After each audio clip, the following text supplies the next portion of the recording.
Pane mashoko anotaurwa naSingizo Chabangu atiri kuona kuti aiwa munhu wese anoziva kuti Chabangu akapiwa aiwa mari aiwa nethe ruling party aiwa zvamungoziva kuti Chabangu ndiye mukomana uyu anodisappointa, ndiye mukomana akabvisa future yevagari venyika yeZimbabwe Kenani yavakanga vaisa muna 2023 ndobva yauya ndobva ibvuta. Pane mashoko anobuda achitaura aiwa apo achangobva ngopiwa 22 million.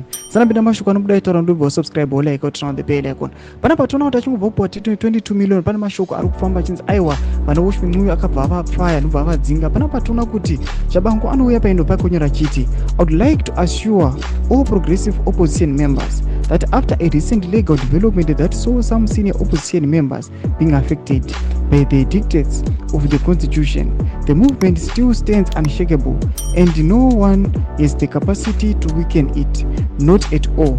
Panapa munoona Singizo Chabangu anouya achita seari kuredza achisazoda ari kuredza vanhu vasingaoni. Panapa ari kuyachiudza vanhu kuti aiwa wozi nhau yekudzinga kutaurwa kwati vana Ushming'uyo vamwe vari kuti aiwa manyepo. Tinoona maprestatement anobuda achitaurwa aiwa nemaspokesperson efaction yavo vachiti aiwa hapana munhu akadzingiwa. Panapa Singizo Chabangu ari kuda kutaura mashoko ekuchiti aiwa a recent legal development that saw some senior opposition members being affected by the dictates of the constitution.